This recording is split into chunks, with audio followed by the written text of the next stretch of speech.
आपका मैंने एक और चीज देखी, आपकी फिल्मों में आपका नाम रंजीत ही रहा है, बहुत सारी फिल्मों में। हाँ रंजीत, तो लोग सोचे कि पागल है रंजीत, साला उसको कुंदन बुलाते हैं, कभी कुछ बुलाते हैं भाई, तो कंफ्यूजन हटाने के लिए। पर रंजीत देख के लगता भी था कि हाँ ये विलेन है, नहीं तो आपका असली नाम कोई बोल दे कि आपको जाके नरेशन दे कोई हीरोइन को कि गोपाल बेदी जी आएंगे आपको उठाएंगे, तो मानेगी नहीं कोई। और दत्त साहब ने बोला मुझे क्या, वो बोले कि यार गोली प्यार से बुलाते थे यार, एक गोपाल पर्दे पे लगेगा कुछ यार, बड़ा गांव का ये है वो, फिल्मी नाम रख लो। मैं जी आप ही रख दीजिए। तो उन्होंने बोला किस लेटर से, मैंने बोला आर से रख दो। अच्छा, तो पहला ही नाम बोला Ranjit. You are driving in the deserts Reshma Shera के टाइम पे। अच्छा, तो मैं बोला डन, बट रब दी बेर हुई कि ना थोड़ा चल गया। तो क्या बात है के साथ। बहुत अच्छा। बिंदु जी, आपने राजेश खन्ना साहब के साथ जितनी भी फिल्में की हैं सारी की सारी या तो हिट या सुपर हिट रही हैं, तो कभी राजेश खन्ना साहब ने आपको नहीं बोला कि हम ही क्यों नहीं हीरो हीरोइन आते? खैर राजेश खन्ना ने तो नहीं कहा, मगर मेरे काफी मतलब डायरेक्टर्स और उनके अपने जो कैमरामैन वगैरह जो काफी मतलब आशिक हुआ करते थे। एक स्माइल दे दी कैमरा में, तो अब ये बेचारे उनको कौन दाद देता है, या तो हीरो अपना हीरोइन के साथ या हीरो के साथ बैठ के या तो डायरेक्टर के साथ अपना थोड़ा सा गपशप कर लिया। तो मैं हमेशा, मेरा ये रहता था कि भाई कैमरामैन को हमेशा एक करो, खुश करो, ताकि कैमरामैन को खुश करो। ताकि स्क्रीन पे। और हमेशा मेरे साथ क्या होता था कि बहुत सारी अब जैसे कैरेक्टर है, तो कभी कभी क्या होता ना, लाइट नहीं आती चेहरे पे, तो मैं खाली ऐसे देखती थी, तो दूर से इशारा करते थे वो लाइट लो। लाइट लो। वाह, टेक्निकली भी स्ट्रांग, क्या बात है। मैं एक अमरीश पुरी जी और मिठुन जी का किस्सा सुनाना चाहता हूँ लाइट पे। तो लेट अमरीश जी अपनी लाइट के बड़े पर्टिकुलर थे, उन्होंने आके समझ लिया काके मेरी लाइट कितने। ओके, तो सीन शुरू हुआ, उधर से मिठुन आया, उधर से अमरीश जी आए, उन्होंने कहा तेरे को मैंने बोला ये कट मिठुन मेरी लाइट। मिठुन रीटेक वीटेक नहीं करता, जो बोल दिया तो डायलॉग जो कर दिया वो एक्टिंग। अच्छा, तो फिर दोबारा आए, देख ठाकुर कट मेरी लाइट, तेरी लाइट यार, तू घर से लाया था क्या? तेरी लाइट। अच्छा पाजी, आप तीनों ने अपनी इंडस्ट्री में इतनी सारी फिल्में की हैं, इतने सारे को स्टार्स के साथ काम किया है। मैं कुछ सवाल जानना चाहता हूँ, ये जो पब्लिक के सवाल होते हैं बेसिकली। मैं आपसे शुरू करता हूँ बिंदु जी, आप सबसे ज्यादा नर्वस किसके आगे होती थी? मैं तो सबको नर्वस करती थी, मैं कभी नहीं नर्वस हुई।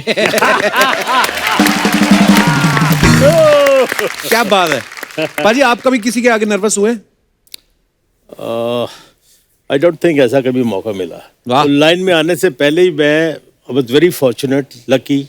I had met all these big stars, from Raj Saab to Dilip Saab, and because I was very fortunate, तो इसलिए मुझे कोई डर वाली कोई बात नहीं थी कुछ। पाजी, आपके साथ कभी ऐसा हुआ? हाँ हुआ। दरअसल क्या था कि बहुत सारे एक्टर्स थे, बहुत सारे स्टार्स थे जिनको सिर्फ स्क्रीन पर देखा था, जिनको ऐसा सोचा भी नहीं था कि यार जिंदगी में ऐसा मौका मिलेगा कि अब मैं इनके सामने खड़े होकर एक्टिंग करूंगा। अमिताभ बच्चन के साथ काम कर रहा हूँ मैं, अब भी ट्रंक कॉल करूंगा, दिल्ली बताऊंगा लोगों को। तो वो जो नर्वसनेस होती थी वो शॉट शुरू होने से कुछ सेकंड पहले होती थी, एंड आफ्टर दैट जो एक्टिंग की ट्रेनिंग, जो कॉन्फिडेंस, जो ज़रूरत थी, वो सारी चीज़ों को याद करके वो नर्वसनेस को निकालता था। मिडिल क्लास आदमी, गरीब आदमी, क्या कहते हैं, इन एक्टरों को देखा नहीं था कहीं पे। जैसे आपको देख लो ना यार, Kapil coming with such humble background. मैंने वो किस्सा सुना जब आप एक शूटिंग में गए थे जहाँ टीनू वर्मा ने आपको डांट दिया था, बड़ी गाली दी थी, मोटी वाली। तो वहां से आकर daily you are dealing with multiple stars, उनके काम की सम्मान है आपकी बातचीत में, आपकी नजर में, उसके साथ क्या कहते हैं मेजर इंटरेक्शन है, लेकिन उसके साथ साथ you shine like nobody. Thank you, seriously That is right, I fully agree. Recently I saw ये सिद्धू की एक इंटरव्यू देखी मैंने।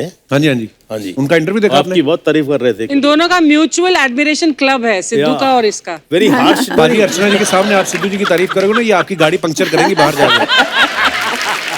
मेरी कभी दोस्ती नहीं हुई सिद्धू के साथ, because we really not met, लेकिन तू ना हम दोनों की दुश्मनी जरूर करवा देगा, जबरदस्ती। हो सकता है कटआउट्स में बीच में कहीं बैठे भी हों, ये भी क्लियर नहीं है। अच्छा रंजीत भाई, सेट पे लेट आने की आदत किसकी थी सबसे ज्यादा? देखो यार, frankly speaking, if you ask my experience, जैसे मैंने बोला, every evening they used to be a get together at my house. जी. I used to come late. मैं घर पे नहीं भी होता, मोबाइल होता नहीं था, और रात को इतना दारू पीते थे ये लोग, इतना दारू पीते थे, उनको गाड़ी में बिठाना पड़ता. लेकिन सेट पे जब पहुंच जाते थे, लेट आए, कुछ भी आए, हम सेट पूरा करके जाते थे, और कोई शिकायत नहीं होती थी कि यार लेट आने से इतना नुकसान हो गया. बड़ा फ्रेंडली माहौल होता था पाजी. बड़े सारे लोगों से मैंने किस्से सुने कि आपके घर में. अभी तो कुछ सब प्लास्टिक लगता है, नो. मैं ये कहना चाहूंगा कि लेट आना कोई क्राइम नहीं रहा. हाँ, मैं ये बता सकता हूँ कि कौन बहुत टाइम पर आते हैं. एक है अक्षय कुमार, एक है सुनील शेट्टी. अमित जी ऑल्सो. अमित जी. अमित जी को इंसोम्निया है, और घर में सो नहीं सकते, जाके मेकअप रूम में सोते, तो हम लोग को या बात करते आई प्रॉमिस यू. और सबको ये टच होती, अमित जी आ गए, अमित जी आ गए, और पता लगा नींद घर पे नहीं आ रही, इसलिए आ गए इधर. कभी कभी ईगो प्रॉब्लम भी बहुत होता था. वो स्टार भी वो होती थी. सामने मतलब वो प्रोड्यूसर को फोन करके सेक्रेटरी पूछेंगे, अरे भाई वो फलाना हीरो पहुंच गया कि नहीं? बोले नहीं, अभी नहीं आया. कितनी देर में आ रहे हैं? बोले नहीं, बस अभी निकल ही रहे हैं. बोले वो निकल के आ जाए तो मुझे जरा फोन करिए, तो हम आ जाएंगे. मगर वो एक ईगो कंपटीशन बहुत होता था. ये तो मैंने बहुत देखा. हम सुबह से मेकअप लगा के बैठे हैं सडनली वो लोग के दोनों के आने के बाद ओ आइए, वाह चलिए पापा, पर पीछे गालियां दे रहे हैं मेरे. फोन से याद आया मुझे, एक्टरों का स्टाइल भी होता था उन लोगों में. कुछ फिल्म सिटी में शूटिंग, और प्रोड्यूसर फोन लगा रहा है राजकुमार साहब को, तो राज साहब क्या नाम लेते हैं, उनको फोन कर रहे हैं, घंटी बज रही है, मोबाइल तो होता नहीं था, तो डायरेक्टर ने प्रोड्यूसर बोला यार तो खुद चले जा. तो वर्ली सी फेस पे रहते थे, तो वहाँ चला गया. वो वहाँ गया तो स्टाफ ने बिठाया उनको, बैठिए साहब अंदर है. तो अंदर से साहब निकले, तो जैसे उनका स्टाइल होता था, वो एड्रेस करते हैं जानी, चाहे लड़की हो चाहे लड़का हो, यू नो. विश्वजीत को बोलते हैं जानी तुम फिल्मों में क्यों नहीं काम करती हो. और पप्पी लहरी को मंगलसूत्र किधर है तुम्हारा.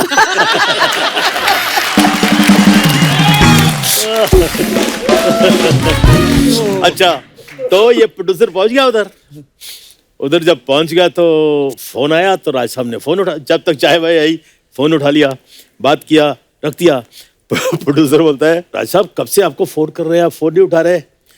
जानी ये फोन हमने अपनी कन्वीनियंस के लिए रखा है, तुम्हारी कन्वीनियंस के लिए नहीं. क्या बात है. लेकिन ये बात आज भी बड़ी रेलेवेंट है. अब तो मोबाइल फोन आ गए हैं, और जिसको जरूरत होती है जब भी आपको एक तंग बार कर सकता है. कपिल, गुलशन जी सर. एक बार हम लोग शूटिंग कर रहे, first time he was playing a dacoit. अच्छा. अब डाकू है तो होता है, दिलीप साहब का हो गया था, सुनील दत्त साहब का हो गया था, राज कपूर साहब ने भी जिस देश में गंगा बहती है, हमें फर्स्ट टाइम इज प्लेइंग. तो राज साहब बोलते हैं जानी, रात को गेस्ट हाउस में, उधर सर्किट हाउस में, कहीं जंगलों में थे, नदी थी साथ में, बारबेक्यू लगा हुआ था. तो उसमें राज साहब बैठे हुए बोलते हैं, सडनली मौसमी बैठी है, ऑल दैट, जानी राम मेरा और मौसमी का नदी में नहाने का एक सीन लो. तो मौसमी फट से, वो भी मुंह फट, नो नो नो नो मैं नहीं करूंगी, मेरे को तैरना नहीं आता है. तो राज साहब बोलते, जानी फिक्र क्यों करती हो, हम जो हैं, छोड़िए छोड़िए, नदी में मैं डूबूंगी तो आपकी विग निकल जाएगी, तो आप विग पकड़ोगे या मुझे पकड़ोगे.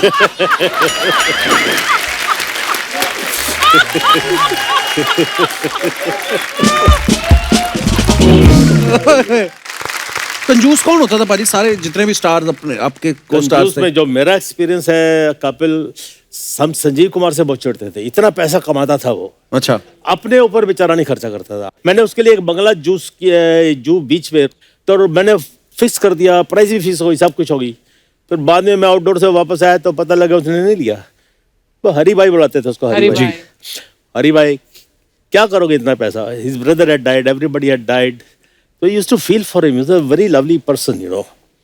तो बस, अरे गोली चढ़ जाएंगे 2-4 सीढ़ियां, क्या फर्क पड़ता है. पैसा किधर लेके जाओगे, तुम ले लो ना, बंगला मिल रहा है तुम, नो. हमारे इंडस्ट्री में दो चार हीरो बहुत कंजूस है। हम लोग कहीं बैंगलोर से ऊटी जा रहे थे शूटिंग के लिए बाय कार, तो मैं, Prem Chopra and I don't want to name the person, तो हम लोग गए तो रेस्टोरेंट में बोले चलो अभी तो थोड़ी देर है, अभी पहले खाना वाना खा लेते फिर चलेंगे आगे। तो खाना वाना मंगवाया, बिल वगैरह आया, तो ये तो जनाब हाथ धोने के लिए चले गए। बेचारा प्रेम चोपड़ा ने अपनी जेब में हाथ डाला, पैसे दिए, वो उसको भी अच्छी अच्छी टिप दे दी सब प्यून को, बस हाथ धो के आए। बोले अरे क्या हुआ यार, बिल किधर है, बिल किधर है? प्रेम ने कहा डोंट वरी, मैंने दे दिया है, वो जानबूझ के गए थे हाथ धोने के लिए। मैं नाम नहीं दूंगी उसका, बहुत बड़ा आर्टिस्ट है। हाँ ये लोग रंजीत पर ये बात सच है, कहते एक बार आपको सांप ने काट लिया था और लेडी डॉक्टर थी कोई, वो इलाज करने से मना कर देते, कहती रहने दो, कोई नहीं, मैं नहीं करना इनका इलाज। वो क्या किस्सा है बाजी? वो यार एक गेटअप था, डाकू का गेटअप था, तो उसके अंदर मेरा पेट था कोबरा। अच्छा। My director was very charged कि नया इंट्रोडक्शन दे रहा हूँ मैं। अच्छा जी। और मैं ठीक है शूटिंग में पहुंच गया, सांप को, अब ये होता है ना कि सांप है तो क्या हुआ, रबड़ का होगा गले में डालने, उसमें क्या होता है, कुछ नहीं। वहां गया तो लाओ सांप किधर है, तो वो ले आया, तो असली सपेरा आ गया मेरे सामने, तो उसने ढक्कन उठाया, टक मारा यूं अंदर से। मैं कहा ये क्या भैया? अच्छा आप बीइंग वेजिटेरियन, मैं तो मछली भी नहीं पकड़ सकता, ओ यार, यू नो ऑल दैट। तो सांप की तो वैसे क्रीपी फीलिंग होती है ना। तो मैं बोला नहीं इस्लाम भाई ये थोड़ी मैं करेगा क्या, नहीं रबड़ वाला लेके आओ। कहता नहीं यार मैंने शॉर्ट कंसीव किया है, तुम्हारी आंखों से मैं पुल बैक करता हूँ, आंखों के सामने सांप की जुबान आती है, यू नो, थर थर थर थर। gosh. मैं कहा यार सालो तुम्हारा क्या बिगाड़ा यार, प्लीज भाई व्हाट।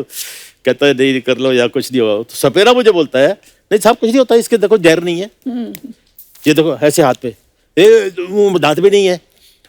तो मैं बोला साले जहर क्या, तेरी शक्ल देख के लग रहा है तेरे में इतनी जहर है, सांप साला मर जाएगा। तो अल्टीमेटली टेंशन में मैं बोला ठीक है यार किस्मत ने लिखा होएगा, देखी जाएगी, क्या करेगा?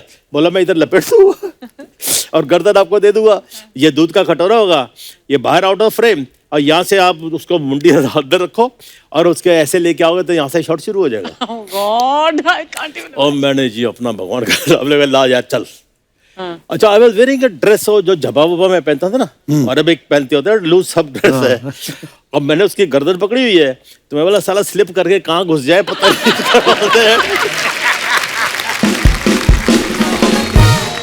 अब क्या हुआ, अब मैंने पकड़ा इस रजू साहब को और शॉट शुरू हो गया, ये वो फलाना फलाना, और सांप ने यूं घूम के इसे लेके कॉइल स्प्रिंग होता है, उन्होंने ठक मारा मेरे को इधर,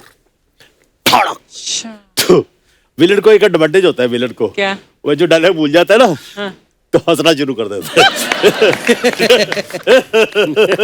तब तक डायलॉग याद कर लिए मैं। तो क्या कह रहा था वो हीरो, क्या कह रहा था, ऐड कर दिया एडलिप, नागराज मैं तुम्हें दूध पिलाता हूँ तुम मुझे काटते रहते हो।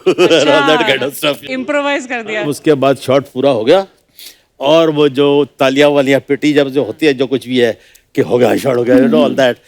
तो सोपती ran out of the studio, studio में सामने एक लेडी डॉक्टर थी। अच्छा। उसको बोला जल्दी करो सांप ने काट दिया, जल्दी करो सांप ने काट दिया है, ये वो आगे सुना रहा है।